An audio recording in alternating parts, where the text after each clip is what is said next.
Hello ನಮಸ್ಕಾರ, ಎಲ್ಲರಿಗೂ ಶುಭ ದಿನ. ದಶಮ ಸಂಭ್ರಮದ ಆವಿಷ್ಕಾರ ಯೋಗ ಮತ್ತು ಎನಪಯ ಡೀಮ್ಡ್ ಬಿ ಯೂನಿವರ್ಸಿಟಿ ಆಯೋಜಿಸುವಂತಹ ಯೋಗಾರೋಗ್ಯ ಜ್ಞಾನಾಮೃತ ಕಾರ್ಯಕ್ರಮದ ಈ ದಿನದ ಕಾರ್ಯಕ್ರಮಕ್ಕೆ ನಿಮಗೆಲ್ಲರಿಗೂ ಆತ್ಮೀಯವಾದಂತಹ ಸ್ವಾಗತ. ಅಂತಾರಾಷ್ಟ್ರೀಯ ಯೋಗ ದಿನದ ಸಂಭ್ರಮದಲ್ಲಿದ್ದೀವಿ. ಇದಕ್ಕೆ ಪೂರ್ವಭಾವಿಯಾಗಿ ಈಗಾಗಲೇ ಕಾರ್ಯಕ್ರಮವನ್ನು ನಾವು ನಡೆಸ್ತಾ ಬಂದಿದ್ದೀವಿ.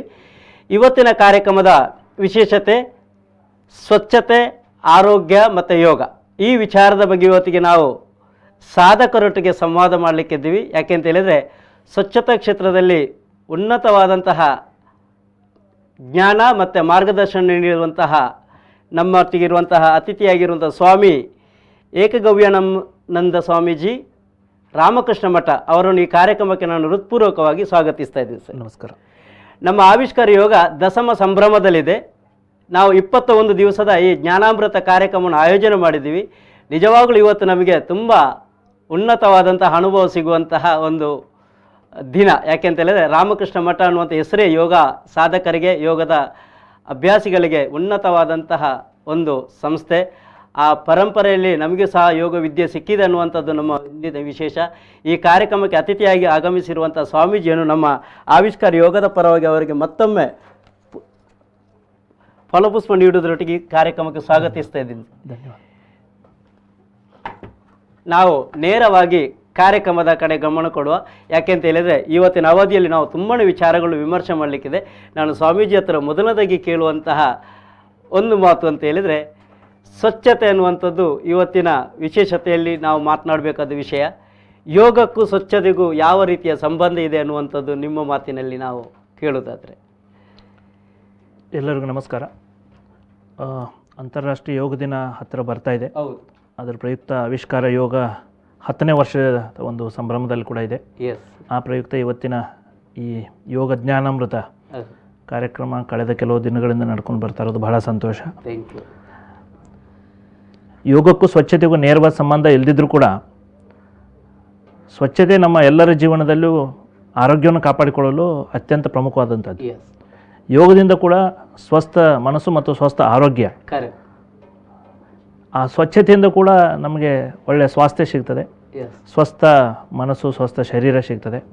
ಹೀಗಾಗಿ ಸ್ವಚ್ಛತೆಗೂ ಮತ್ತು ಯೋಗಕ್ಕೂ ಆ ರೀತಿಯಲ್ಲಿ ಒಂದು ಯೋಗ ಅಂತ ಹೇಳ್ಬೋದು. ಯೋಗ ಅದು ಸ್ವಚ್ಛತೆ ಅನಾದಿ ಕಾಲದಿಂದಲೂ ಭಾರತದ ಪರಂಪರೆಯಲ್ಲಿ ಬಂದಿದೆ. ಶೌಚ ಅಂತ ನಾವು ಅದನ್ನು ಹೇಳ್ತೇವೆ. ಸ್ವಚ್ಛತೆಯಲ್ಲಿ ನೋಡೋದಾದರೆ ಆಂತರಿಕ ಶುಚಿತ್ವ ಮತ್ತು ಬಾಹ್ಯ ಶುಚಿತ್ವ ಅಂತ ನಾವು ನೋಡ್ಬೋದು. ಎರಡು ಬಗೆಯದ್ದು. ಭಾರತೀಯರು ಮೊದಲಿನಿಂದಲೂ ಕೂಡ ಎರಡು ಶುಚಿತ್ವಕ್ಕೂ ಒತ್ತನ್ನು ಕೊಟ್ಟವರು. ವಿಶೇಷವಾಗಿ ಆಂತರಿಕ ಶುಚಿತ್ವ. ನಾವು ಬಾಹ್ಯ ಶುಚಿತ್ವಕ್ಕಿಂತಲೂ ಆಂತರಿಕ ಶುಚಿತ್ವಕ್ಕೆ ಹೆಚ್ಚು ಮಹತ್ವವನ್ನು ಕೊಟ್ಟವರು. ನಮ್ಮ ಮನಸ್ಸು ಹೇಗಿರಬೇಕು, ನಮ್ಮ ಆಲೋಚನೆಗಳು ಹೇಗಿರಬೇಕು, ನಮ್ಮ ವಿಚಾರಗಳು ಹೇಗಿರಬೇಕು, ಇದ್ರ ಕಡೆಗೆ ಹೆಚ್ಚು ಗಮನ ಕೊಟ್ಕೊಂಡು ಆ ಕ್ಷೇತ್ರದಲ್ಲಿ ಸಾಕಷ್ಟು ಸಾಧನೆಗಳನ್ನ ನಮ್ಮ ಋಷಿ ಮುನಿಗಳು ಮಾಡಿದವರು. ಅದೊಂದು ಭಾಗ. ಈಗ ಬಾಹ್ಯ ಶುಚಿತ್ವಕ್ಕೆ ಬರೋದಾದರೆ, ನಮ್ಮ ಭಾರತದಲ್ಲಿ ವೈಯಕ್ತಿಕ ಶುಚಿತ್ವ, ಅದರಲ್ಲಿ ಬಾಹ್ಯ ಶುಚಿತ್ವದಲ್ಲಿ ಎರಡು ಭಾಗ ಅಂತ ತೊಗೊಂಡ್ರೆ ವೈಯಕ್ತಿಕ ಶುಚಿತ್ವ ಮತ್ತು ಸಾಮುದಾಯಿಕ ಶುಚಿತ್ವ ಎರಡನ್ನು ಮಾಡ್ಕೊಳ್ಬೋದು. ವೈಯಕ್ತಿಕ ಶುಚಿತ್ವ ಅಂತ ಹೇಳಿದರೆ ನಾವು ದಿನನಿತ್ಯ ಸ್ನಾನಾದಿಗಳನ್ನು ಮಾಡುವಂಥದ್ದು, ನಾವು ಶುದ್ಧವಾದ ಬಟ್ಟೆಯನ್ನು ಹಾಕೊಳ್ಳುವಂಥದ್ದು, ನಮ್ಮ ಮನೆಯನ್ನು ಸ್ವಚ್ಛವಾಗಿ ಇಟ್ಕೊಳ್ಳುವಂಥದ್ದು, ಮನೆಯ ಆವರಣವನ್ನು ಸ್ವಚ್ಛವಾಗಿ ಇಟ್ಕೊಳ್ಳುವಂಥದ್ದು, ಇದು ನಮ್ಮ ವೈಯಕ್ತಿಕ ಶುಚಿತ್ವ. ಬಾಹ್ಯ ಶುಚಿತ್ವ ಸಾಮುದಾಯಿಕ ಶುಚಿತ್ವ ಅಂತ ಹೇಳಿದರೆ ನಮ್ಮ ಭಾರತೀಯರು ಅದರಲ್ಲಿ ಸ್ವಲ್ಪ ಸಣ್ಣ ಕೊರತೆ ಇದೆ. ನಮ್ಮ ಮನೆಯನ್ನು ನಾವು ಸ್ವಚ್ಛವಾಗಿ ಇಟ್ಕೊಳ್ತೇವೆ, ಆದರೆ ಅದೇ ನಮ್ಮ ಬೀದಿ ಅಂತ ಬಂದರೆ, ನಮ್ಮ ಓಣಿ ಅಂತ ಬಂದರೆ, ಅಥವಾ ನಮ್ಮ ನಗರ ಅಂತ ಬಂದಾಗ ನಮಗೆಲ್ಲೋ ಒಂದು ಕಡೆಗೆ ಅಷ್ಟು ಸ್ವಲ್ಪ ಉದಾಸೀನ ಆಗುತ್ತೆ. ಮಂಗಳೂರಿನಲ್ಲಿ ನಾವು ಕಳೆದ 5-6 ವರ್ಷಗಳಿಂದ ಈ ಸಾಮುದಾಯಿಕ ಶುಚಿತ್ವಕ್ಕೆ ಹೆಚ್ಚು ಮಹತ್ವವನ್ನು ಕೊಟ್ಟು ಕೆಲಸ ಮಾಡಿದ್ದೇವೆ. ಹೇಗೆ ನಮ್ಮ ವೈಯಕ್ತಿಕ ಸ್ವಚ್ಛತೆಗೆ ನಾವು ಗಮನ ಕೊಡ್ತೇವೆ, ಅದಕ್ಕಿಂತ ಹೆಚ್ಚಿಗೆ ನಾವು ಸಾಮುದಾಯಿಕ ಸ್ವಚ್ಛತೆಗೆ ಗಮನ ಕೊಡಬೇಕಾಗ್ತದೆ ಒಂದು ದೃಷ್ಟಿಯಲ್ಲಿ ಹೇಳೋದಾದರೆ. ಯಾಕಂದರೆ ನನ್ನ ಮನೆ ಸ್ವಚ್ಛವಾಗಿದೆ, ಅದು ನನ್ನ ಮನೆ ಪಕ್ಕದಲ್ಲಿ ಸ್ವಚ್ಛವಾಗಿಲ್ಲ ಅಂತ ಹೇಳಿದರೆ ನಾನು ಆರೋಗ್ಯವನ್ನು ಪಡೆದುಕೊಳ್ಳಲಿಕ್ಕೆ ಸಾಧ್ಯವಿಲ್ಲ. ನೀವು ಮಂಗಳೂರಲ್ಲಿ ನೋಡಿರ್ಬೋದು, ಡೆಂಗ್ಯೂ ಮಲೇರಿಯಾ ಹಾವಳಿ ಸಾಕಷ್ಟಿದೆ.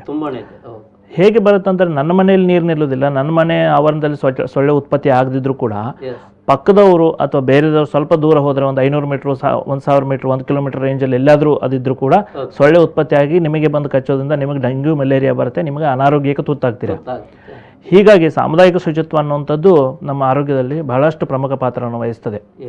ಆ ದೃಷ್ಟಿಯಲ್ಲಿ ಯೋಚನೆ ಮಾಡೋದಾದರೆ ಸ್ವಚ್ಛತೆಗೂ ಮತ್ತು ಆರೋಗ್ಯಕ್ಕೂ ಬಹಳ ದೊಡ್ಡ ಸಂಬಂಧ ಇದೆ.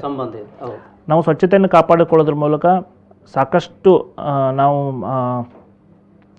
ಈ ಒಳ್ಳೆಯ ಸ್ವಾಸ್ಥ್ಯವನ್ನು ಎಲ್ಲ ನಾಗರಿಕರು ಪಡೆದುಕೊಳ್ಬೋದು. ನಾವು ವೈಯಕ್ತಿಕ ಒಬ್ಬೊಬ್ಬರು ಅಂತ ನೋಡೋಕ್ಕಿಂತನೂ ಎಲ್ಲರಿಗೂ ಅದರ ಲಾಭ ಆಗ್ತದೆ. ಆದ್ದರಿಂದ ಸ್ವಚ್ಛತೆಗೆ ನಾವು ಹೆಚ್ಚು ಮಹತ್ವವನ್ನು ಕೊಡಬೇಕು. ಇವತ್ತು ಸ್ವಚ್ಛ ಇಲ್ಲದೆ ಇರೋದ್ರಿಂದನೇ ಸಾಕಷ್ಟು ರೋಗ ರುಜಿನಗಳು ನಮ್ಮನ್ನು ಬಾಧಿಸ್ತಾ ಇದೆ. ಹೀಗಾಗಿ ಪ್ರಧಾನಿಯವರು 2014 ಸ್ವಚ್ಛ ಭಾರತಕ್ಕೆ ಕರೆ ಕೊಟ್ಟ ಮೇಲೆ ನಮ್ಮ ಮಠಕ್ಕೆ ಕೂಡ ವಿನಂತಿ ಮಾಡ್ಕೊಂಡ ಮೇಲೆ ನಾವು ಒಂದು 6 ವರ್ಷ ಸಾಮುದಾಯಿಕ ಶುಚಿತ್ವ ಇದಕ್ಕೆ ಮಹತ್ವವನ್ನು ಕೊಟ್ಟಿವಿ. ಇಲ್ಲೊಂದು ಪ್ರಶ್ನೆ ಬರ್ಬೋದು, ಜನರಿಗೆ ಸ್ವಚ್ಛತೆ ಬಗ್ಗೆ ಜಾಗೃತಿ ಇಲ್ವಾ ಅಂತ ಹೇಳಿ. ಸ್ವಚ್ಛತೆ ಬಗ್ಗೆ ಜನರಿಗೆ ಜಾಗೃತಿ ಇದೆ. ಅದಕ್ಕಾಗಿ ತಾನೇ ಅವ್ರ ಮನೆಯಿಂದ ಆಚೆ ಕಸ ಬಿಸಾಡೋದು, ಕಾರ್ನಿಂದ ಆಚೆ, ಅಂದರೆ ಸ್ವಚ್ಛತೆ ಜಾಗೃತಿ ಇದೆ. ಆದರೆ ಅವ್ರಿಗೆ ಸಾಮುದಾಯಿಕ ಶುಚಿತ್ವದ ಬಗ್ಗೆ ಅರಿವಿಲ್ಲ. ಈಗ ನಮಗೆ ಜನರಿಗೆ ಏನು ಮಾಡಬೇಕಾಗಿದೆ ಅಂತ ಹೇಳಿದರೆ ಈ ಜವಾಬ್ದಾರಿನ ಬರೆಸಬೇಕಾಗಿದೆ. ನನ್ನ ಮನೆ ಹೇಗೋ, ನನ್ನ ಮನೆ ಆವರಣ ಹೇಗೋ ಹಾಗೆ ಊರಿನ ನಮ್ಮ ರಸ್ತೆಗಳು ಹಾಗೆ, ನಮ್ಮ ಊರು ಕೂಡ ಹಾಗೆ, ನನ್ನ ಮನೆ ಹಾಗೆ ಭಾವಿಸಬೇಕು. ಈ ಜವಾಬ್ದಾರಿಯನ್ನು ನಾವು ಜನರಿಗೆ ಬರೆಸಿದ್ದಾದರೆ ಇದು ಸಾಧಿಸೋದು ದೊಡ್ಡ ವಿಷಯ ಅಲ್ಲ. ಹೀಗಾಗಿ ಅದರಿಂದ ನಮ್ಮ ಜನರಿಗೆ ಆರೋಗ್ಯದ ಗುಣಮಟ್ಟದಲ್ಲಿ ಕೂಡ ಒಳ್ಳೆಯ ಸಾಧನೆಯನ್ನು ಮಾಡಬಹುದು. ಎಸ್ ವೀಕ್ಷಕರೇ, ನಾವು ಸುಮಾರು ಸಂದರ್ಭದಲ್ಲಿ ನಾವು ಯೋಗಕ್ಕೆ ಸಂಬಂಧಪಟ್ಟ ಚಿಂತನೆ ಮಾಡುವ ಯೋಗಾಸನ ಪ್ರಾಣಾಯಾಮದ ಬಗ್ಗೆ ಮಾತ್ರ ಮಾತನಾಡ್ತಿದ್ವಿ. ಆರೋಗ್ಯಕ್ಕೆ ಪೂರಕವಾದ ವಾತಾವರಣ ಹೇಗಿರಬೇಕಂತ ಹೇಳಿದ್ರೆ ನಮ್ಮ ಪರಿಸರ ಬಹಳ ಸ್ವಚ್ಛವಾಗಿರಬೇಕು ಅನ್ನುವಂಥದ್ದು ಪ್ರತಿಯೊಬ್ಬರಿಗೆ ಅರಿವು ಇರಬೇಕಾದಂಥ ವಿಚಾರ. ಬಹುಶಃ ರಾಮಕೃಷ್ಣ ಮಠದಿಂದ ಸ್ವಾಮೀಜಿಯವರ ನೇತೃತ್ವದಲ್ಲಿ ಅದರಲ್ಲಿ ಅದ್ಭುತವಾದ ಪರಿವರ್ತನೆ ಆಗಿದೆ. ನಾನು ಅದರ ಬಗ್ಗೆ ಹೆಚ್ಚು ಎಕ್ಸ್ಪ್ಲೇನ್ ಮಾಡಬೇಕಾಗಿಲ್ಲ. ಹಾಗೆಂತೇಳಿ ಸೀಮಿತವಾದ ಕಸ ಎಕ್ಕುವುದಕ್ಕೆ ಸೀಮಿತವಾಗಿರಲಿಲ್ಲ ನಮ್ಮ ಕಾರ್ಯಕ್ರಮ. ಯಾಕೆಂತ ಹೇಳಿದರೆ ಎಷ್ಟೋ ನಮ್ಮ ಕಂಪೌಂಡ್ಗಳು ನಿರ್ಮಾಣ ಮಾಡೋದಾಗಿರ್ಬೋದು, ಅದಕ್ಕೆ ಬಣ್ಣ ಬಳಿದು ಅದು ಚಂದಗೊಳಿಸುವಂಥದ್ದಾಗಿರ್ಬೋದು, ಈ ರೀತಿಯ ಕಾರ್ಯಕ್ರಮಗಳಾಗಿತ್ತು. ಈ ಕಾರ್ಯಕ್ರಮಕ್ಕೆ ನಿಮಗೆ ಪ್ರೇರಣೆ ಹೇಗೆ ಬಂತು ಸ್ವಾಮೀಜಿ? ಒಂದು ಪ್ರಧಾನಿಗಳು ಈ ಕಾರ್ಯಕ್ರಮವನ್ನು ಕೈಗೆತ್ತಿಕೊಂಡಾಗ ರಾಮಕೃಷ್ಣ ಮಠ ಮತ್ತು ಮಿಷನ್ ಎಲ್ಲ ಸಂಸ್ಥೆಗಳಿಗೂ ಅವರು ವಿನಂತಿ ಮಾಡಿದರು, ವಿಶೇಷವಾಗಿ ಕೇಂದ್ರ ಸರ್ಕಾರ. ಹೀಗೆ ನಾವು ಸ್ವಚ್ಛ ಭಾರತ ಕಾರ್ಯಕ್ರಮವನ್ನು ಆಯೋಜಿಸ್ತಾ ಇದ್ದೀವಿ. 5 ವರ್ಷಗಳ ಕಾರ್ಯಕ್ರಮ. ಗಾಂಧೀಜಿ ಅವ್ರ 150ನೇ ಜನ್ಮ ಜಯಂತಿವರೆಗೂ ಈ ಕಾರ್ಯಕ್ರಮ ನಡೀಬೇಕು 2019. ನೀವು ಇದಕ್ಕೆ ಕೈ ಜೋಡಿಸಬೇಕು. ನಿಮ್ಮ ಆಶ್ರಮದಲ್ಲಿರುವಂಥ ಭಕ್ತರಿರ್ಬೋದು, ವಿದ್ಯಾರ್ಥಿಗಳು, ಹಿತೈಷಿಗಳು, ಸ್ವಯಂ ಸೇವಕರು, ಇವ್ರನ್ನೆಲ್ಲ ಕರ್ಕೊಂಡು ನೀವು ಪ್ರತಿ ವಾರ ಈ ಕಾರ್ಯಕ್ರಮವನ್ನು ಮಾಡಿ ಅಂತ ವಿನಂತಿ ಮಾಡ್ಕೊಂಡಿದ್ರು. ಅದರ ಫಲವಾಗಿ ನಾವು 2015ರಲ್ಲಿ ಆರಂಭ ಮಾಡಿದ್ವಿ. ಒಂದು 2-3 ತಿಂಗಳ ಪ್ರಿಪರೇಷನ್ಗೆ ಸಮಯವನ್ನು ತಗೊಂಡು ಒಂದು ಭಾಗ. ಎರಡನೇ ಭಾಗ ರಾಮಕೃಷ್ಣ ಮಿಷನ್ ಸ್ವಚ್ಛತೆಯನ್ನು ಬಹಳಷ್ಟು ಪಾಲಿಸ್ತದೆ. ನಮ್ಮ ಮಠಗಳಲ್ಲಿ ತಾವು ಕಾಣ್ಬೋದು. ಒಂದು ಅದು ಪ್ರೇರಣೆ. ಎರಡನೇದು ಇದೊಂದು ಜವಾಬ್ದಾರಿ. ರಾಮಕೃಷ್ಣ ಮಿಷನ್ ಸಾಮಾನ್ಯವಾಗಿ ಏನು ಮಾಡ್ತದೆ ಅಂತ ಹೇಳಿದರೆ ಸಮಾಜದಲ್ಲಿ ನೆಗ್ಲೆಕ್ಟ್ ಆದಂಥ ಒಂದು ವಿಚಾರ ಅದನ್ನು ಕೈಗೆತ್ಕೊಳ್ಳುತ್ತೆ. ಅದನ್ನು ಯಾರೂ ಮಾಡ್ತಾ ಇರಬಾರ್ದು. ಅಂಥ ಕಾರ್ಯಕ್ರಮವನ್ನು ನಾವು ಕೈಗೆತ್ಕೊಂಡು ಪಾಪ್ಯುಲರ್ ಪ್ರೋಗ್ರಾಮ್ಸನ್ನು ಮಾಡೋಕ್ಕಿಂತ ನೆಗ್ಲೆಕ್ಟ್ ಆದಂಥ ಕಾರ್ಯಕ್ರಮ. ಇದು ಯಾಕೆ ನೆಗ್ಲೆಕ್ಟ್ ಆಗಿದೆ ಅಂತ ಮಾತಾಡ್ತೀನಿ ಅಂತ ಹೇಳಿದರೆ 2014ಕ್ಕೆ ಪ್ರಧಾನಮಂತ್ರಿಯವರು ಕರೆ ಕೊಟ್ಟರು. ಏನಂತ ಕರೆ ಕೊಟ್ಟರು ಅಂದರೆ ಇಡೀ ಭಾರತೀಯರು ಇದರೊಟ್ಟಿಗೆ ಕೈ ಜೋಡಿಸ್ಬೇಕು. ವಾರಕ್ಕೆ 2 ಗಂಟೆ, ವರ್ಷಕ್ಕೆ 100 ಗಂಟೆ ಸಮಯವನ್ನು ಪ್ರತಿಯೊಬ್ಬ ಭಾರತೀಯರು ಮೀಸಲಿಟ್ಟದ್ದೇ ಆದರೆ 2019 ಗಾಂಧೀಜಿಯವರು 150ನೇ ಜನ್ಮ ಜಯಂತಿಗೆ ಇಡೀ ಭಾರತ ಸ್ವಚ್ಛವಾಗಿ ಅವರಿಗೆ ನಾವು ಇದನ್ನು ಶ್ರದ್ಧಾಂಜಲಿ ಪೂರ್ವಕವಾಗಿ ಸಮರ್ಪಿಸಬೇಕು ಅನ್ನೋಂಥ ಅವ್ರ ಆಶಯವಾಗಿತ್ತು. ಆದರೆ ತಮಗೆ ಗೊತ್ತಿರ್ಬೋದು, ನಾವು ಒಂಥರ ಭಾರತೀಯರಿಗೆ ಸ್ವಲ್ಪ ಈ ಸಣ್ಣ ಸಮಸ್ಯೆ ಏನು ಅಂತ ಹೇಳಿದ್ರೆ ನಾವು ಆರಂಭದಲ್ಲಿ ಬಹಳ ಚೆನ್ನಾಗಿ ಮಾಡಿಬಿಡ್ತೇವೆ ಒಂದು ಉತ್ಸಾಹದಿಂದ. ಆದರೆ ಅದನ್ನು ಹಿಡ್ಕೊಳ್ಳೋದ್ರಲ್ಲಿ ನಾವು ಸೋಲ್ತೇವೆ. ನಿರಂತರವಾಗಿ ಮಾಡೋದ್ರಲ್ಲಿ ನಾವು ಸಾಕಷ್ಟು ಸಲ ಸೋಲ್ತೇವೆ. ನನಗೆ ಎಲ್ಲೋ ಒಂದು ಕಡೆಗೆ ಅನಿಸ್ತು ಈ ಸ್ವಚ್ಛ ಭಾರತ ಕಾರ್ಯಕ್ರಮವು 1 ತಿಂಗಳಿಗೆ ಸೀಮಿತ ಆಯಿತೋ ಏನೋ ಅಂತ ಹೇಳಿ. 2014 ಅಕ್ಟೋಬರ್ 2ರಂದು ಆರಂಭವಾಗಿ ಅಕ್ಟೋಬರ್ ಮುಗಿಯೋದ್ರಲ್ಲೇ ಈ ಉತ್ಸಾಹವೂ ಕಡಿಮೆ ಆಗಿ ಹೋಗಿತ್ತು. ಹೀಗಾಗಿ ನನಗೆ ಅನಿಸ್ತು ಇದು 1-2 ದಿವಸದ ಕಾರ್ಯಕ್ರಮ, 1-2 ವಾರದ ಕಾರ್ಯಕ್ರಮ ಅಲ್ಲ, ಇದು ನಿರಂತರವಾಗಿ ನಡಿಬೇಕಾದಂಥ ಕಾರ್ಯಕ್ರಮ. ಒಂದು 5 ವರ್ಷ ಪ್ರಾಜೆಕ್ಟ್ ರೂಪದಲ್ಲಿ ಇದು ಆಗಬೇಕು, ಯೋಜನಾ ರೂಪದಲ್ಲಿ ಆಗಬೇಕು. ಪ್ರಧಾನಮಂತ್ರಿಗಳ ಆಶಯ ಕೂಡ ಅದೇ ಆಗಿತ್ತು. ಹೀಗಾಗಿ ನಾವು ಅದರೊಳಗೆ ಹೋದ್ವಿ. ಇಲ್ಲ, ನೆಗ್ಲೆಕ್ಟ್ ಆಯಿತು, ಒಳ್ಳೆ ಪ್ರೋಗ್ರಾಮ್, ಇದನ್ನು ತೊಗೊಂಡು ಚೆನ್ನಾಗಿ ಮಾಡಬೇಕು, ನಮ್ಮ ಊರಿಗೆ ಏನಾದರೂ ಜನರಿಗೆ ಸಾಕಷ್ಟು ಜಾಗೃತಿ ಕೊಡಲಿಕ್ಕಾಗತ್ತೆ, ಸ್ಫೂರ್ತಿ ಕೊಡಲಿಕ್ಕಾಗತ್ತೆ ಅಂತ ಯೋಚನೆ ಮಾಡಿ ಅದನ್ನು ಆರಂಭ ಮಾಡಿ 2019ವರೆಗೂ ಮಾಡಿದ್ವಿ. ಹೀಗಾಗಿ ನಮಗೆ 2 ವಿಷಯದಲ್ಲಿ, ಒಂದು ನಾವು ಜನರಿಗೆ ಬೇಕಾದಂಥ ಇದು ಅತ್ಯಗತ್ಯವಾಗಿ ಬೇಕಾದಂಥ ಒಂದು ಸೇವೆ, ಅದೆಷ್ಟು ಜನರಿಗೆ ಗೊತ್ತಿದೆಯೋ ಗೊತ್ತಿಲ್ಲ ನನಗೆ. ಒಂದು. ಎರಡನೇದು, ಒಬ್ಬ ದೇಶದ ಪ್ರಧಾನಮಂತ್ರಿ ಈ ಕರೆ ಕೊಟ್ಟಾಗ ಇದಕ್ಕೆ ಒಂದು ರೀತಿಯಲ್ಲಿ ಒಳ್ಳೆಯ ರೀತಿಯಲ್ಲಿ ಸ್ಪಂದನೆ ಕೊಡಬೇಕು ಅನ್ನುವಂಥ ಉದ್ದೇಶದಿಂದ ಇದನ್ನು ಮಾಡಿದ್ದು. ಮತ್ತು ವಿವೇಕಾನಂದರ ಚಿಂತನೆಗಳ ಒಂದು ಪ್ರಭಾವ ಖಂಡಿತವಾಗಿಯೂ ನಮ್ಮ ಮೇಲಿದೆ. ಅವೆಲ್ಲವೂ ಇದಕ್ಕೆಲ್ಲ ಸ್ಫೂರ್ತಿ. ಎಸ್, ನನಗೆ ಗೊತ್ತಿದ್ದಾಗೆ ನಾನು 2 ರಾಮಕೃಷ್ಣ ಮಠದ ಆಶ್ರಮಕ್ಕೆ ಭೇಟಿ ಕೊಟ್ಟಿದ್ದೀನಿ. ಸುಮಾರು ನನ್ನ ಯೋಗ MSc ಮಾಡುವಾಗ 2006 ಕೋಲ್ಕತ್ತಾದಲ್ಲಿರುವಂಥ ರಾಮಕೃಷ್ಣ ಮಠಕ್ಕೆ ಭೇಟಿ ಕೊಡುವಂಥ ಯೋಗ ಸಿಕ್ಕಿತ್ತು. ಮತ್ತು ಮಂಗಳೂರಿನ ಆಶ್ರಮಕ್ಕೂ ನಾನು 2-3 ಸಾರಿ ಬೇರೆ ಬೇರೆ ಸಂದರ್ಭ, ಯಾಕಂದರೆ ಆ ಪರಿಸರ ಎಷ್ಟು ಶಾಂತವಾಗಿರುತ್ತೆ ಮತ್ತು ಎಷ್ಟು ಪರಿಶುದ್ಧವಾಗಿರುತ್ತೆ ಅನ್ನೋದಕ್ಕೆ ನಾವು ಅಲ್ಲಿಗೆ ಭೇಟಿ ಕೊಡುವಾಗ ನಮಗೆ ಗೊತ್ತಾಗ್ತದೆ. ಸಂದರ್ಭ ಸಿಕ್ಕಿದರೆ ಖಂಡಿತವಾಗಿ ಅಂಥ ಪ್ರಯತ್ನ ನಾವು ಬಾಕಿ ವೀಕ್ಷಕರು ಸಹ ಮಾಡಬೇಕು ಅನ್ನುವಂಥದ್ದು ವಿಜ್ಞಾನ. ನನಗೆ ಗೊತ್ತಿದ್ದಾಗೆ ಈಗ ಸ್ವಚ್ಛ ಭಾರತ ಕಾರ್ಯಕ್ರಮ ಮತ್ತು ಸ್ವಚ್ಛತೆ ವಿಚಾರ ಸಂಬಂಧಪಟ್ಟ ನೀವು ಇನ್ನೊಂದು ಏರಿಯಾಕ್ಕೆ ಗಮನ ಕೊಡ್ತಾ ಇದ್ದೀರಿ. ಸಾವಯವ ಗೊಬ್ಬರ ಮಾಡುವಂಥದ್ದು ಮತ್ತು ಅದು ಆರೋಗ್ಯಕ್ಕೆ ಪೂರಕವಾಗೋ ರೀತಿಯಲ್ಲಿ ಮೋಟಿವೇಶನ್ ಮಾಡ್ತಾ ಇದ್ದೀರಿ. ಅದರ ಬಗ್ಗೆ ನಿಮ್ಮ ಕಡೆಯಿಂದ ಒಂದು ಅದೇ 2014ರಿಂದ 2019ವರೆಗೂ ಒಂದು 5 ವರ್ಷದ ಕಾರ್ಯಕ್ರಮವನ್ನು ನಾವು ಮಾಡಿದಾಗ ಭಾಳ ಒಂದು ಜನರದ ಅಭೂತಪೂರ್ವದ ಸ್ಪಂದನೆ ಸಿಕ್ಕಿತ್ತು. ಒಂದು 4,000 ಜನ ಸ್ವಯಂ ಸೇವಕರು ಮಂಗಳೂರಿನಲ್ಲಿ, ಒಂದು 6-7 ಸಾವಿರ ಜನ ಸ್ವಯಂ ಸೇವಕರು ನಮ್ಮ ದಕ್ಷಿಣ ಕನ್ನಡ ಬೇರೆ ಬೇರೆ ಊರುಗಳಲ್ಲಿ ಗ್ರಾಮಗಳಲ್ಲಿ ನಮ್ಮ ಜೊತೆಗಿದ್ರು. ಈ ಕಾರ್ಯಕ್ರಮ ಆದಮೇಲೆ ನಾವು ಸಮಾರಂಭ ಆದಮೇಲೆ ಅಂದ್ರೆ 2019 ಅಕ್ಟೋಬರ್ 2ರಂದು ಸಮಾರಂಭ ಮಾಡಿದ್ವಿ. ನಮ್ಮ ಒಂದು 4,000 ಜನ ವಾಲಂಟಿಯರ್ಸ್ ಸೇರ್ಕೊಂಡು. ಇದಾದ್ಮೇಲೆ ಎಲ್ಲರೂ ಏನ್ ಕೇಳ್ತಿದ್ರು ಅಂದ್ರೆ ಸ್ವಾಮೀಜಿ ಮುಂದೇನು ಅಂತ ಕೇಳಿದ್ರು, ಮುಂದೇನ್ ಮಾಡ್ತೀರಿ ಅಂತ. ನಮಗೂ ಕೂಡ ಅನಿಸ್ತಾ ಇತ್ತು ಇದೊಂದು ಒಳ್ಳೆ ಫೋರ್ಸ್ ಇದೆ, ನಮ್ಮ ಹತ್ರ ವಾಲಂಟಿಯರ್ಸ್ ಇದ್ದಾರೆ, ಏನಾದರೂ ನಾವು ಮಾಡಬೇಕು ಅಂತ. ಇನ್ನೊಂದು ವಿಚಾರ ಏನು ಅಂದ್ರೆ, ಇವತ್ತು ನೀವು ಪಚ್ಚನಾಡಿ ವಿಷಯ ನೋಡಿದ್ದೀರಾ, ಕಸದ ವಿಷಯ ಬಹಳ ದೊಡ್ಡ ವಿಚಾರ. ಇಡೀ ಮಂಗಳೂರು ಅಷ್ಟೇ ಅಲ್ಲ, ಇಡೀ ದೇಶಾದ್ಯಂತ ಈ ಸಮಸ್ಯೆ ವಿಶೇಷವಾಗಿ ನಮ್ಮಂತ ದೊಡ್ಡ ದೊಡ್ಡ ನಗರಗಳಿಗೆ ಸಮಸ್ಯೆಯಾಗಿ ಪರಿಣಮಿಸ್ತಾ ಇದೆ. ಇದಕ್ಕೆ ಏನಾದರೂ ಒಂದು ಸೊಲ್ಯೂಷನ್ ಮಾಡಬೇಕು ಅಂತ ನನ್ನ ಮನಸ್ಸಿಗೆ ಅನಿಸ್ತಾ ಇತ್ತು. ಆ ಸಮಯದಲ್ಲಿ ಮಂದಾರ ಬೈಲ ಘಟನೆ ಕೂಡ ನಡೆದಿತ್ತು.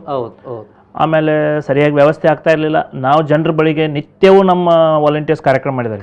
ಜನರದ್ದು ಒಂದೇ ಏನು ಅಂತ ಹೇಳಿದ್ರೆ, ಈ ಕಸವನ್ನು ಹೇಗೆ ನಿರ್ವಹಣೆ ಮಾಡೋದು. ಹೀಗಾಗಿ ನಾವು ಬೇರೆ ಬೇರೆ ಹುಡುಕ್ತಾ ಹೋಗಿ ಜನರಿಗೆ ಏನಾದರೂ ನಮ್ಮ ತ್ಯಾಜ್ಯ ನಮ್ಮ ಹೊಣೆ, ಈ ಪರಿಕಲ್ಪನೆಯಲ್ಲಿ ನಾವು ಏನಾದರೂ ಮಾಡಬೇಕು ಅಂತ ಯೋಚನೆ ಮಾಡ್ತಾ ಇರುವಾಗ ಮಡಿಕೆ ಗೊಬ್ಬರ ಅಂತ ತಾವು ಕೇಳಬೇಕು. ಮಡಿಕೆಯಲ್ಲಿ ಹಸಿ ಕಸವನ್ನ ಹಾಕುವುದರ ಮೂಲಕ ಕಸವನ್ನ ಅತ್ಯುತ್ತಮ ಸಾವಯವ ಗೊಬ್ಬರವನ್ನಾಗಿ ಮಾಡುವಂಥದ್ದು. ಇದನ್ನ ನಾವು ಮಂಗಳೂರಲ್ಲಿ ಪ್ರಮೋಟ್ ಮಾಡಬೇಕು ಅಂತ ಯೋಚನೆ ಮಾಡಿ ಸುಮಾರು ಇವತ್ತಿಗೆ ಒಂದು 6,000 ಮನೆಗಳಲ್ಲಿ ನಾವು ಆ 3 ಮಡಿಕೆ ಸಾಧನವನ್ನು ಕೊಟ್ಟಿದ್ದೇವೆ. ವೀಕ್ಷಕರೇ, ಈ ವಿಚಾರಕ್ಕೆ ಇನ್ನೂ ನಾವು ಅವರೊಟ್ಟಿಗೆ ಜೊತೆಗೆ ಸಂವಾದ ಮಾಡಿಕೊಳ್ಳೋ, ಸರಿಯಾಗಿ ನಾವು ತಿಳ್ಕೊಳ್ಳುವ, ನಮ್ಮ ಮನೆ ನಮ್ಮ ಕಸವನ್ನು ಹೇಗೆ ನಿರ್ವಹಣೆ ಮಾಡೋದಂತೇಳಿ ಅದರ ಮಧ್ಯದಲ್ಲಿ ಒಂದು ಚಿಕ್ಕ ವಿರಾಮವನ್ನು ತಗೊಳ್ತಾ ಇದ್ದೀವಿ.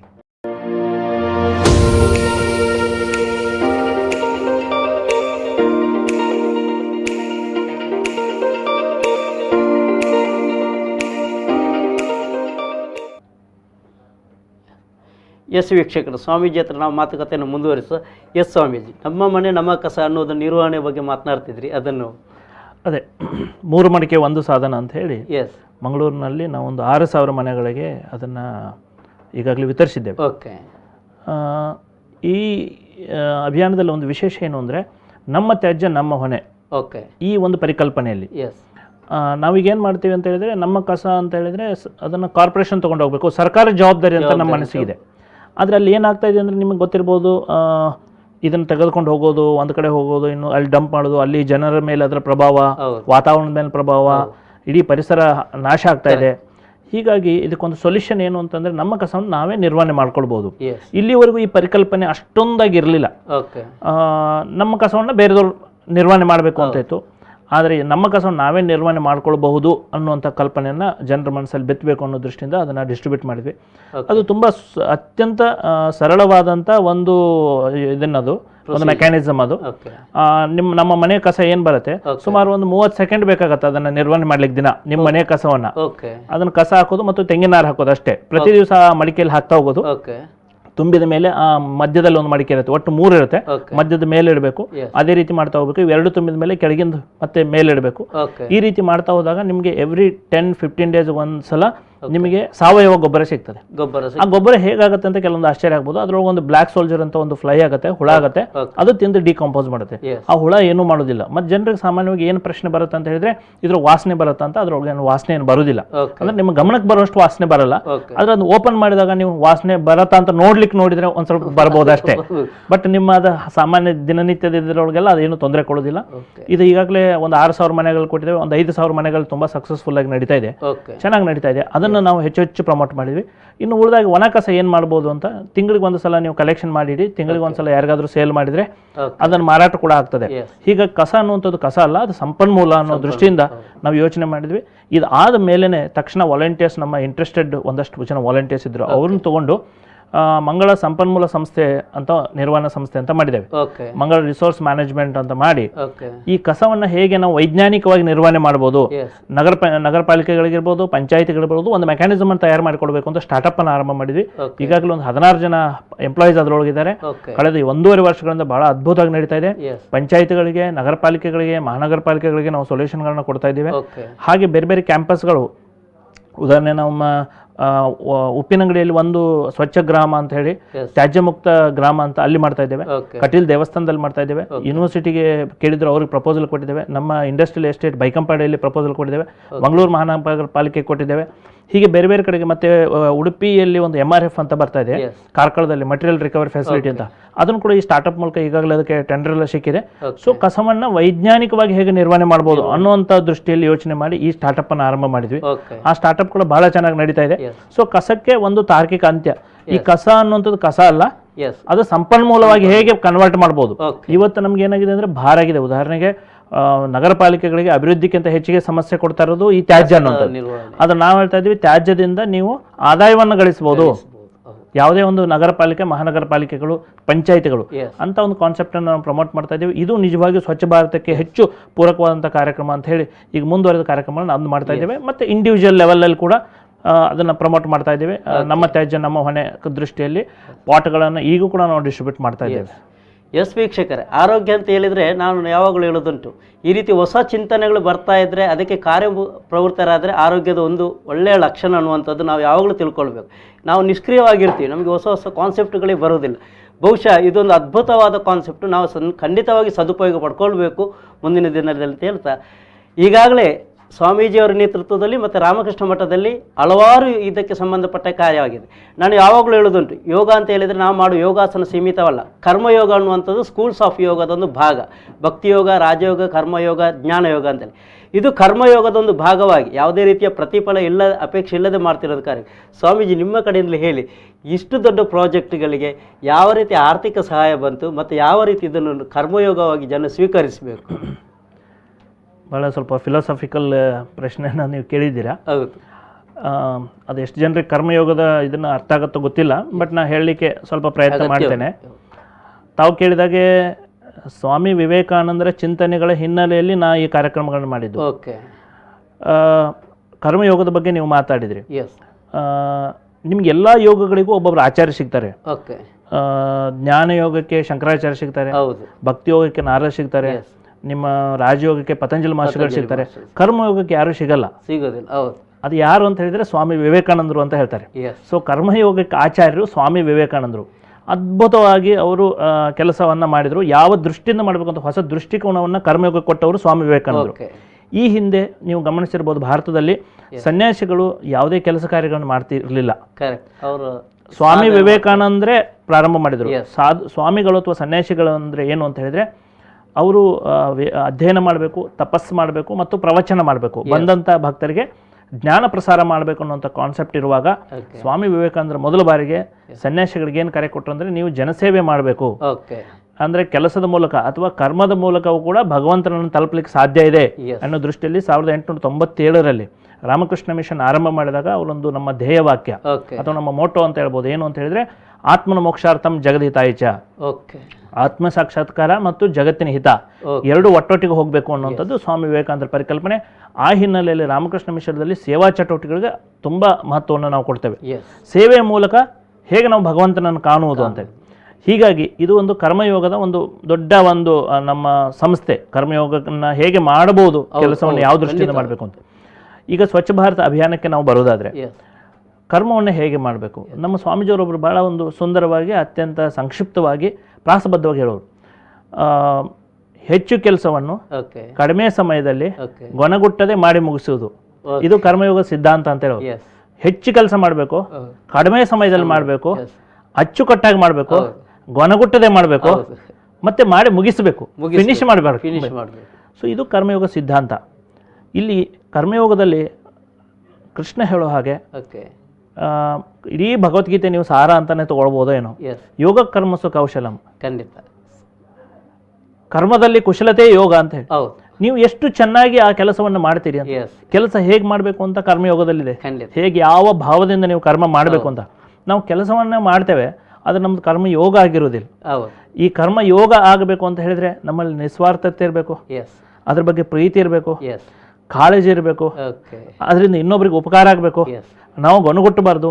ನಾನು ಎಷ್ಟೋ ಜನ ನೋಡಿದ್ದೇನೆ ಸೇವೆ ಮಾಡೋರನ್ನ, ಸೇವೆ ಏನೋ ಮಾಡ್ತಾರೆ, ತುಂಬ ಗೊಣಗುಡ್ತಾರೆ. ಹೌದು ಹೌದು. ಈಗ ನಮ್ಮ ಉದಾಹರಣೆಗೆ ನಾನು ಹೇಳ್ತೇನೆ, ನಾವು ಮಂಗಳೂರಲ್ಲಿ ಬ್ಲ್ಯಾಕ್ ಸ್ಪಾಟ್ಸ್ ಅಂದರೆ ಕಸ ಬೀಳುವಂಥ ಜಾಗಗಳನ್ನು ಸರಿ ಮಾಡಲಿಕ್ಕೆ ಪ್ರಯತ್ನ ಮಾಡಿದ್ದೇವೆ ನಮ್ಮ ವಾಲಂಟಿಯರ್ಸ್ ಎಲ್ಲ. ನೀವು ಅಲ್ಲಿ ಹೋಗಿ ಬೇಜಾರು ಮಾಡ್ಕೊಂಡ್ರಿ, ಕಸ ನಾವು ತೆಗಿತೇವೆ, ಓಕೆ ನಾಳೆ ಇನ್ನೊಬ್ಬ ತಂದಲ್ಲಿ ಕಸ ಹಾಕ್ತಾನೆ, ಸಹಜವಾಗಿ ನಮ್ಗೆ ಏನಾಗುತ್ತೆ, ಬೇಜಾರಾಗತ್ತೆ. ಆದರೆ ಈ ಕರ್ಮಯೋಗದಲ್ಲಿ ಬೇಜಾರಾದರೆ ಕರ್ಮಯೋಗ ಆಗಲ್ಲ. ಓಕೆ, ಕರ್ಮಯೋಗ ಆಗಬೇಕು ಅಂದ್ರೆ ನಿಮ್ಗೆ ಬೇಜಾರಾಗಬಾರ್ದು. ಇದನ್ನು ಹೇಗೆ ಮಾಡ್ತೀರಾ? ಇದನ್ನು ನೀವು ತಿಳ್ಕೊಳ್ಳಿಕ್ಕಿದೆ. ಜನರಿಗೆ ನೀವು ಕನ್ವಿನ್ಸ್ ಮಾಡಿ, ಏನಕ್ಕೆ ಅಲ್ಲಿ ಬಂದು ಬಿತ್ತದು, ಯಾರು ತಂದು ಹಾಕಿದ್ರು, ಅವ್ರಿಗೆ ಏನು ಸಮಸ್ಯೆಗಳಿದೆ, ಅದನ್ನು ಹೋಗಿ ನಾವು ಸಾಲ್ವ್ ಮಾಡಿದ್ರೆ ಮಾತ್ರ. ಆಮೇಲೆ ಇದನ್ನ ಮಾಡ್ಲಿಕ್ಕೆ ನಮ್ಮನ್ನ ಯಾರು ಕೈರ್ಲಿಲ್ಲ ಅಲ್ಲ, ಅವಾಗ ಅವ್ರು ರಿಕ್ವೆಸ್ಟ್ ಮಾಡಿದ್ರು. ಬಟ್ ಈ ಸೇವಾ ಫೀಲ್ಡ್ಗೆ ಬರೋದು ಅಥವಾ ಕರ್ಮಯೋಗ ಮಾಡೋದು ನಮ್ಮನ್ನ ಯಾರು ಕೈರ್ಲಿಲ್ಲ, ನಾವು ಸ್ವಯಂವಾಗಿ ಬಂದಿದ್ದೇವೆ. ನಾನು ಮೊನ್ನೆ ಒಬ್ರು ಯಾರದ್ದು ಒಂದು ನೋಡಿದೆ, ಅವರು ಒಳ್ಳೆ ಸರ್ವಿಸ್ ಮಾಡ್ತಾ ಇದ್ದಾರೆ, ಬಟ್ ತುಂಬಾ ಬೇಜಾರು ಮಾಡ್ಕೊಳ್ತಾ ಇದ್ರು, ಅವ್ರಿಗೆ ಹಂಗಾಗ್ಲಿ ಇವ್ರಿಗೆ ಹಿಂಗಾಗ್ಲಿ ಎಲ್ಲ ಬೈತಾ ಇದ್ರು. ಬೈದ್ರೆ ನಿಮ್ ಕರ್ಮಯೋಗ ಆಗೋದಿಲ್ಲ. ಆಮೇಲೆ ನಿಸ್ವಾರ್ಥತೆ ನಮ್ಗೇನು ಬೇಡ. ನೀವು ಹೇಳಿದ್ರಲ್ಲ ಶ್ರೀಕೃಷ್ಣಂದು ಒಂದು ಏನು ಇದನ್ನಂತ ಹೇಳಿದ್ರೆ, ಫಲಾಪೇಕ್ಷೆ ಇಲ್ಲದೆ ಕರ್ಮ ಮಾಡು. ಇವತ್ತು ಇದನ್ನು ಹೇಳಿದ್ರೆ ಎಷ್ಟು ಜನರಿಗೆ ಅದು ಅರ್ಥ ಆಗುತ್ತೋ ನಂಗೆ ಗೊತ್ತಿಲ್ಲ. ಫಲಾಪೇಕ್ಷೆ ಇಲ್ಲದೆ ಕರ್ಮ ಮಾಡೋದು ಹೇಗೆ ಅಂತಾನೆ ಬಹಳಷ್ಟು ಜನರಿಗೆ. ನಾವು ಏನಾದರೂ ಫಲವನ್ನು ಇಟ್ಕೊಂಡು ತಾನೇ ಕೆಲಸ ಮಾಡಬೇಕು ಅಂತ. ಸರಿ, ಫಲ ಇಟ್ಕೊಂಡು ಕೆಲಸ ಮಾಡಬೇಕು, ಫಲಾಪೇಕ್ಷೆ ಇಟ್ಕೊಂಡು ಕೆಲಸ ಮಾಡಬೇಕು, ಆದರೆ ಅದೇ ಎಲ್ಲ ಆಗಬಾರ್ದು. ನೀವು ಪರ್ಸೆಂಟೇಜಲ್ಲಿ ತಗೊಳ್ಳೋದಾದ್ರೆ 98% ಫಲದ ಕಡೆ ಗಮನ ಕೊಟ್ಟಿದ್ದೀರಾ, 2% ಕೆಲಸದ ಕಡೆ ಕೊಟ್ಟಿದ್ದೀರಾ. ಅದ್ರ ಬದಲಿಗೆ ಚೆನ್ನಾಗಿ ಕೆಲಸ ಮಾಡೋದ್ರ ಕಡೆಗೆ ನಾವು ಗಮನ ಕೊಟ್ಟದ್ದಾದ್ರೆ ಬರೋ ಫಲ ಬಂದೇ ಬರುತ್ತೆ. ಆದರೆ ದಿನ ನಾವು ರಿಸಲ್ಟ್ ಬಗ್ಗೆ ಯೋಚನೆ ಮಾಡ್ತಾ ಇದ್ರೆ ನಾವು ಚೆನ್ನಾಗಿ ಕೆಲಸ ಮಾಡ್ಲಿಕ್ಕೆ ಆಗಲ್ಲ. ಅದಕ್ಕೆ ಕೃಷ್ಣ ಹೇಳ್ತಾನೆ ಏನು ಅಂದರೆ, ಅರ್ಜುನ್ಗೆ ನೀ ಅದ್ರ ಬಗ್ಗೆ ಏನು ಯೋಚನೆ ಮಾಡಬೇಡ, ನಿನ್ನ ಕರ್ತವ್ಯ ಏನಿದೆ ಅದನ್ನ ಅಚ್ಚುಕಟ್ಟಾಗಿ ಮಾಡಿದ್ರೆ ಮತ್ತೆ ಉಳಿದದ್ದೆಲ್ಲ ನನಗೆ ಬಿಡು ಅಂತ ಹೇಳಿ. ಇದು ಕರ್ಮಯೋಗದ ಒಂದು ಸಿದ್ಧಾಂತ. ವೀಕ್ಷಕರೇ, ಖಂಡಿತವಾಗಿ ಮುಂದಿನ ದಿವಸದಲ್ಲಿ ನಾನು ಸ್ಕೂಲ್ಸ್ ಆಫ್ ಯೋಗದಲ್ಲಿ ಸಾಧಕರೊಟ್ಟಿಗೆ ಸಂವಾದ ಮಾಡಲಿಕ್ಕಿದೆ. ಕೊನೆಯದಾಗಿ ನಾವು ಸ್ವಾಮೀಜಿ ಹತ್ರ ಇವತ್ತು ಕೇಳುವಂತಹ ಒಂದು ಪ್ರಶ್ನೆ, ಜನರ ಜವಾಬ್ದಾರಿಗಳೇನು ಅನ್ನುವಂಥದ್ದು ನಮಗೆ 2 ನಿಮಿಷದ ಅವಧಿಯಲ್ಲಿ. ಜನರ ಜವಾಬ್ದಾರಿ ಸ್ವಚ್ಛತೆ ವಿಚಾರದಲ್ಲಿ ಮಾತಾಡೋದಾದ್ರೆ, ಸ್ವಸ್ಥ ಸಮಾಜ ನಿರ್ಮಾಣ ವಿಚಾರದಲ್ಲಿ ಮಾತಾಡೋದಾದ್ರೆ, ಒಂದು ನಮ್ಮ ತ್ಯಾಜ್ಯ ನಮ್ಮ ಹೊಣೆ, ಈ ಒಂದು ಪರಿಕಲ್ಪನೆಯನ್ನು ಜನರ ಮನಸ್ಸಲ್ಲಿ ಇಟ್ಕೊಳ್ಬೇಕು. ಸ್ವಾಮಿ ವಿವೇಕಾನಂದರು ಒಂದು ಕಡೆ ಹೇಳ್ತಾರೆ, ಇಡೀ ಜಗತ್ತಿನ ಜವಾಬ್ದಾರಿನ ನಿನ್ನ ಹೆಗಲ ಮೇಲೆ ಹೊತ್ಕೊ ಅಂತ ಹೇಳಿ. ಹೀಗಾಗಿ ನಾವು ನಮ್ಮ ಜವಾಬ್ದಾರಿನ ನಾವೇ ಹೊತ್ಕೊಳ್ಬೇಕು, ಸಮಾಜ ಜವಾಬ್ದಾರಿನ ಹೊತ್ಕೊಳ್ಳಿಕ್ಕೆ ಪ್ರಯತ್ನ ಮಾಡಬೇಕು, ನಾವು ಸರಿ ಆಗ್ಲಿಕ್ಕೆ ಪ್ರಯತ್ನ ಮಾಡಬೇಕು. ನಾವು ಏನನ್ನು ತಿಳ್ಕೊಂಡಿದ್ದೀವೋ ಅದು ಇನ್ನೊಬ್ಬನಿಗೆ ಹೇಳಲಿಕ್ಕೆ ನಾವು ಪ್ರಯತ್ನ ಮಾಡಿದ್ದೆ ಆದರೆ ಈ ಸಮಾಜ ಸ್ವಸ್ಥ ಸಮಾಜವಾಗಿ ಮಾರ್ಪಡ್ತದೆ ಅಂತ ನನಗೆ ಅನಿಸುತ್ತೆ. ವೀಕ್ಷಕರೇ, ನಾನು ಯಾವಾಗಲೂ ಹೇಳೋದುಂಟು, ಯೋಗಾಭ್ಯಾಸ ಅಂತ ಹೇಳಿದ್ರೆ ಇಂಡಿವಿಜುವಲ್ ಕಾನ್ಷಿಯಸ್ನೆಸ್, ನಮ್ಮ ಬಗ್ಗೆ ನಮಗೆ ಜಾಗೃತಿ ಬರಬೇಕು, ನಮ್ಮ ಕರ್ತವ್ಯಗಳೇನು, ನಮ್ಮ ಕರ್ಮಗಳೇನು ಅನ್ನುವಂಥದ್ದು, ಅದನ್ನು ಪರಿಪೂರ್ಣಗೊಳಿಸುವಂಥ ಒಂದು ದಾರಿನೇ ಯೋಗ ಆಗಿರಬೇಕು ಅಂತ ಹೇಳುತ್ತಾ ಇವತ್ತಿನ ಕಾರ್ಯಕ್ರಮದಲ್ಲಿ ನಮಗೆ ಸ್ವಚ್ಛತೆ ಬಗ್ಗೆ ಸಂಕ್ಷಿಪ್ತವಾಗಿ ಹೇಳಿದೆ. ಯಾಕೆಂದರೆ ಅದರ ಬಗ್ಗೆ ಇನ್ನೂ ಅಧ್ಯಯನ ಮಾಡಿದ ರೂಪದಲ್ಲಿ ಬೇಕಾದಷ್ಟು ವಿಚಾರಗಳ ಒಟ್ಟಿಗೆ ಮಾತನಾಡಲಿಕ್ಕಿದೆ. ಮುಂದಿನ ದಿವಸದಲ್ಲಿ ಆ ಪ್ರಯತ್ನವನ್ನು ನಾವು ಮಾಡ್ತೀವಿ ಅಂತ ಹೇಳುತ್ತಾ, ನಾಳೆಯ ಕಾರ್ಯಕ್ರಮದಲ್ಲಿ ಇನ್ನೊಬ್ಬರು ಯೋಗ ಸಾಧಕರಾಗಿರುವಂಥ ಯೋಗರತ್ನ ಗೋಪಾಲಕೃಷ್ಣ ದೇಲಂಪಡಿ ಅವರೊಟ್ಟಿಗೆ ನಾಳೆ ಸಂವಾದ ಕಾರ್ಯಕ್ರಮದ ಅಂತ ಹೇಳ್ತಾ, ಇವತ್ತಿನ ಕಾರ್ಯಕ್ರಮದಲ್ಲಿ ನಮ್ಮೊಟ್ಟಿಗೆ ಅತಿಥಿಯಾಗಿ ಆಗಮಿಸಿದ ಸ್ವಾಮೀಜಿಯವರಿಗೆ ಆವಿಷ್ಕಾರ ಯೋಗದ ಪರವಾಗಿ, ಎನಪ ಯೂನಿವರ್ಸಿಟಿ ಪರವಾಗಿ ಮತ್ತು V4 ಚಾನಲ್ ಎಲ್ಲ ವೀಕ್ಷಕರ ಪರವಾಗಿ ಹೃತ್ಪೂರ್ವಕವಾದಂಥ ಧನ್ಯವಾದಗಳನ್ನು ಅರ್ಪಿಸ್ತೇನೆ. ಎಲ್ಲರಿಗೂ ನಮಸ್ಕಾರ. Thank you. ನಮಸ್ಕಾರ. ಮತ್ತೊಂದು ಕಾರ್ಯಕ್ರಮದೊಂದಿಗೆ ನಾಳೆ ಭೇಟಿಯಾಗುವ ಎಲ್ಲರಿಗೂ ಶುಭ ದಿನ. Thank you.